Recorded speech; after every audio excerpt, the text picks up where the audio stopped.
దివ్యల మాదిరి హౌస్లోకి వచ్చి 2, 3 వారాలు అవుతుంది. ఇప్పుడు ఈవిడ కెపాసిటీ, క్యాపబిలిటీ మనకు అర్థమైంది. కాబట్టి ఈవిడ టాప్ 5లో ఉంటుందా? టాప్ 5లో ఉంటుంది. అంత సీన్ లేదు. ఈ రెండిట్లో ఒకటి కామెంట్ చేయండి. లైక్ అడగట్లా, సబ్స్క్రైబ్ అడగట్లా, ఒక్క కామెంట్ మాత్రం చేయండి. నా కోసం, మా టీం కోసం కొండంత బలం మీరిచ్చే కామెంట్ నాకు. మీరిచ్చే కామెంట్స్ నేను దువ్వాడ శ్రీనివాస్ వరకు పంపిస్తాను. మనకు తెలిసిన వాళ్ళ ద్వారా పంపిస్తాం. మనకు బాగా తెలిసిన ఉన్నారు. సో వాళ్ళ కామెంట్స్ చూస్తా. దివ్యల మాదిరి గురించి ఏమనుకుంటున్నారు జనాలు అనేది ఆయనకి తెలుస్తుంది. దువ్వాడ శ్రీనివాస్కి ఫస్ట్. సో టాప్ 5లో ఆవిడ ఉంటారు ఖచ్చితంగా. అంత సీన్ లేదు. ఈ రెండిట్లో ఒకటి మిస్ అవ్వకుండా కామెంట్ చేయండి. అయితే ఒకసారి ఓటింగ్ పర్ల్స్ ఎట్లా ఉంది ఏంటనేది చూస్తూ దాంట్లో హైలైట్స్ దువ్వాడ మాదిరి గురించి ఇవన్నీ కూడా మాట్లాడుకుందాం. ఫస్ట్ ఆబ్వియస్లీ తనుజ ఉంది. 40% వరకు, 48% వరకు ఉందని చెప్తున్నారు.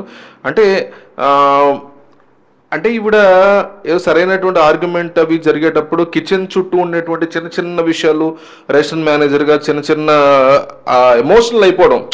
రేషన్ మేనేజర్గా బాధ్యత తీసుకోవచ్చు కానీ టూ మచ్ ఇంట్రూవ్ చేసేసి మరీ అది పెద్ద టాస్క్ లాగా ఫీల్ అయిపోయి దాని గురించి పిసికేసుకునేంత అవసరం లేదు. తను అది కొంచెం తగ్గించుకుంటే బెటర్ అని నేనైతే అనుకుంటున్నాను. ఇక కళ్యాణ్ 2వ ప్లేస్లో ఉన్నాడు. 24% ఓట్లు ఉన్నాయని చెప్తున్నారు. శ్రీజ మీద వచ్చినటువంటి పాజిటివిటీ వల్ల ఇంకా శ్రీజ బయటకు వచ్చింది. కాబట్టి కళ్యాణ్ అండ్ తనుజ మధ్య కొంత డిఫరెన్స్ ఉంది. అది తగ్గే అవకాశం ఉంటుంది గోయింగ్ ఫార్వర్డ్. సో కళ్యాణ్ మాత్రమే హౌస్లో నిలబడింది తనుజ కోసం, అదంతా కూడా వెళ్తుంది. సో ఇతను కూడా ఒక ఇండివిజువల్ ప్లేయర్గా నేనే ఇంకా స్ట్రాంగ్గా నిలబడాలి తప్ప తనుజ వెనకాల తిరగటం ఈ kind of thing emotional effect అనుకుంటే అతనికి డెఫినెట్లీ నష్టం ఉంటుంది. సంజన ఒక 17% స్టేబుల్గా ఉంది. కంటెంట్ అయితే డెఫినెట్లీ తగ్గింది తనకు కూడా చూసుకుంటే. ఇందాక చెప్పింది నేను తనుజకి 28%, 48 కాదు సార్ 28, అండ్ కళ్యాణ్కి 24. ఇద్దరి మధ్య 4% అట్లా ఉంది డిఫరెన్స్. సంజనాకి 17% వరకు ఉంది. సో వీళ్ళు ముగ్గురు పక్కగా సేఫ్. మిగతా 5 రిస్క్లో ఉన్నారు. నిన్నటి వరకు 4 ప్లేస్ ఉన్నటువంటి రాము రాథోడ్ 1% తగ్గి కిందకి వెళ్ళాడు. రీతు చౌదరి కాస్త పైకి వచ్చింది. 8% ఓటింగ్ అయితే జరిగింది. కొంచెం పెరిగినట్టు కనిపిస్తుంది. డిమాన్ ఇష్యూ తర్వాత లేడీస్ ఎవరు కూడా యాక్సెప్ట్ చేయట్లేదు. నువ్వంటే అంత ఇష్టం ఉన్నా సరే మరీ అంత లోకుగా చూస్తావా, ఫిజికల్ ఏంటి, మ్యాన్ హ్యాండ్లింగ్ లాగా అన్నట్టు అనిపించింది. విసిరేయడం, తోసేయడం ఇవన్నీ కూడా డెఫినెట్లీ యాక్సెప్ట్ చేయరు మహిళా ప్రేక్షకులు. ఇతని డామినేషన్ ఏంటి అన్నట్టు కూడా రీతు చౌదరికి అంటే ఎంత అలసిపోయిందో తాను అని అంత ప్రేమగా ఉంటున్నా సరే సింపతి అయితే డెఫినెట్లీ వస్తుంది. సో ఫీమేల్స్ నుంచి ఖచ్చితంగా వస్తుంది. సో సెల్ఫ్ రెస్పెక్ట్ విషయంలో ఆమె కూడా స్ట్రాంగ్గా ఉంటే బాగుండేది. ఇప్పటికీ స్ట్రాంగ్గా ఉండాలి అనే అని కూడా అందరూ కోరుకుంటున్నారు. సో రావాల్సినటువంటి బయలేజ్ సింపతి రాకపోయినా కొంత బెటర్ అయింది. ఆ ఇష్యూ తర్వాత కాస్త పాజిటివ్ సింపతి పెరిగింది. రీతుకి 8% వచ్చింది. సో రాము రాథోడ్ 4వ ప్లేస్ నుంచి 5వ ప్లేస్లోకి వచ్చాడు. 7% వచ్చింది. ఉన్నాడంటే ఉన్నాడు, అరిచాడంటే అరిచాడు అన్నట్టు ఉన్నాడు. రాము కూడా ఫిక్స్ అయిపోయాడు. మనం 2-3 పాటలు పాడితే మనకు ఎన్నోసార్లు ఉన్నాం కదా, పాటలు పాడుకుంటూ నామినేషన్లో బయటకు వచ్చేస్తామని. రాము రాథోడ్ అయితే ప్రస్తుతానికి ఖచ్చితంగా రిస్క్లో ఉన్నాడు.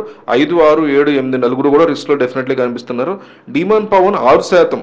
అంటే రాము D1 జస్ట్లో గట్టెక్కేస్తారేమో కానీ కొన్ని చోట్ల డీమన్ కూడా చాలా చాలా తక్కువలో ఉన్నాడు. ఫిజికల్ టాస్క్లు ఎంత బాగా ఆడినా సరే పేషెన్స్ని కోల్పోవడం కానీ, రాంగ్ మూవ్ రీతుతో బిహేవ్ చేసినటువంటి విషయం ఇవన్నీ డెఫినెట్లీ తప్పు పట్టాల్సిందే. అది తప్పు ఆ రకంగా తను బిహేవ్ చేయడం.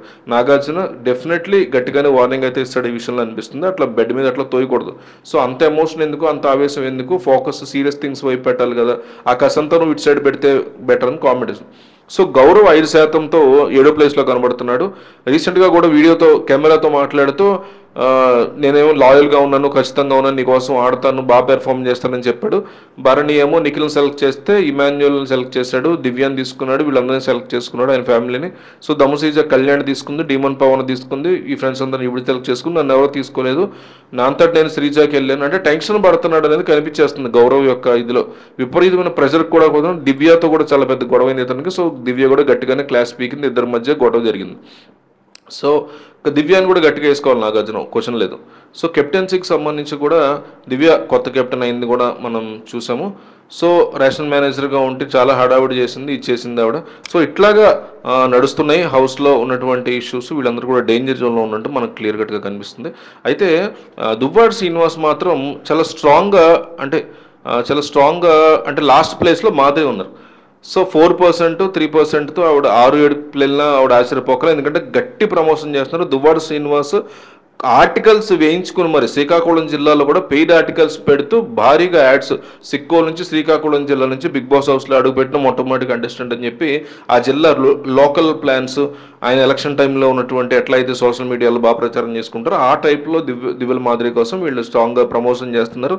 సో అవన్నీ సోషల్ మీడియా అకౌంట్స్ అన్ని కలిపి యాక్టివ్ చేసుకుంటూ ఆ ఎలక్షన్ కోసం ఉపయోగించినటువంటి టీంని ఈవిడ కోసం గట్టిగా మాదిరి కోసం మొగుడు దిగ్గాడు అనే లెవెల్లో గట్టిగానే ఆయన ఈవిడ ఎలాగైనా గట్టెక్కించాలి ఈ వీక్ అన్నట్టుగా ఆయన విపరీతంగా ట్రై చేస్తున్నాడు. అది క్లియర్ కట్గా కనిపిస్తుంది. అది కనుక వర్కౌట్ అయితే ఈమె కొంచెం పైకి వస్తే గౌరవ్, రామురాతో డీమన్ వీళ్ళు ముగ్గురు డేంజర్ జోన్లోకి వచ్చేస్తారు.